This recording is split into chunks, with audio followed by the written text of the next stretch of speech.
कंगना रनौत और महाराष्ट्र सरकार के बीच जिस तरह से तनातनी आर पार की लड़ाई पर आकर नजर आ रही है और जहां पर हमने कंगना को लेकर मुहिम चलाई थी, उस मुहिम को देश भर से भारी समर्थन यहां पर मिलता जा रहा है। लेकिन अब ये लड़ाई जो है वो आर पार की लड़ाई होती जा रही है, क्योंकि जिस तरह से महाराष्ट्र सरकार की दबंगई सामने आ रही है, शिवसेना की दबंगई सामने आ रही है, उससे कई बड़े सवाल खड़े हो रहे हैं। ये जो भी तस्वीर नजर आ रही है वो नियम के तहत नहीं बल्कि बदले के तहत दिखाई दे रही है। और कंगना के खिलाफ हो रही नाइंसाफी पर न्यूज नेशन की मुहिम लगातार जारी है और इस मुहिम को देश भर से समर्थन भी मिल रहा है। हिमाचल प्रदेश के सीएम जयराम ठाकुर ने इस मुहिम के लिए न्यूज नेशन को धन्यवाद भी दिया और कहा कि उनकी सरकार शिवसेना नेता संजय राउत के खिलाफ एफआईआर दर्ज कराने पर विचार कर रही है।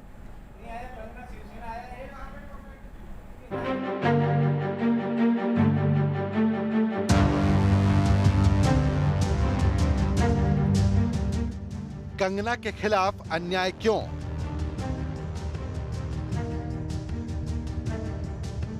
कंगना सच्चाई बताएगी तो दफ्तर तोड़ दोगे।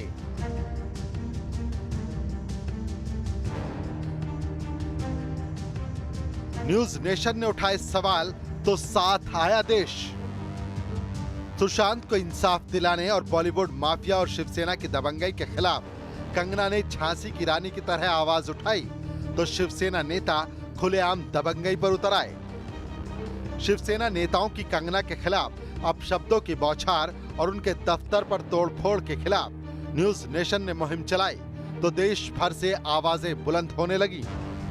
हिमाचल प्रदेश के मुख्यमंत्री जयराम ठाकुर ने कंगना को इंसाफ दिलाने के लिए न्यूज नेशन को धन्यवाद दिया। ढंग से आपने इस सारे विषय का प्रस्तुतिकरण किया, मैं आपको भी बधाई देता हूं, आपके चैनल को भी बहुत बहुत बधाई देता हूं। और मुझे बड़ा साफ इस सारे मामले को लेकर के कहना है, क्योंकि हम तो हिमाचल प्रदेश से हैं। हिमाचल की बेटी के ऊपर संकट आया है, ऐसी परिस्थिति में उसको सिलसिलेवार जो है इस प्रकार से जो है वो प्रताड़ित करके परेशान करके जो है उसके लिए एक षड्यंत्र की एक भूमिका बनाई जा रही है उसके खिलाफ।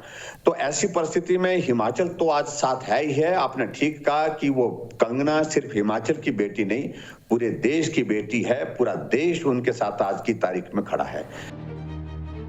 सवाल यही है कि क्या शिवसेना की सरकार में सच्चाई के लिए आवाज उठाने वालों के साथ यही सलूक होगा?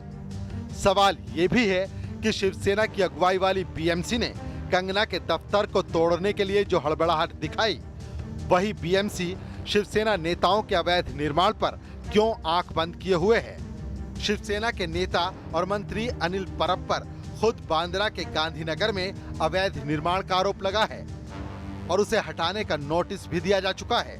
लेकिन अनिल परब को इसकी कोई परवाह नहीं है।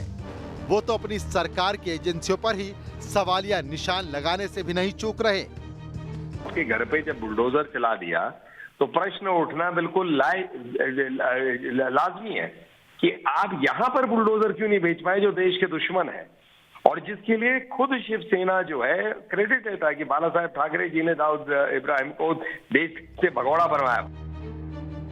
न्यूज नेशन ने जब बीएमसी और महाराष्ट्र सरकार के इस दोमुहेपन को उजागर किया तो बीजेपी ने तुरंत शिकायत दर्ज कराई और न्यूज नेशन को इस खुलासे के लिए धन्यवाद दिया कि जिस प्रकार से कंगना रनौत को शिवसेना के खिलाफ बोली इसलिए खुन्नत निकाला गया, तो हमारी मांग है कि अनिल परब का अनधिकृत बांधकाम है, मुंबई मेयर का अनधिकृत बांधकाम है।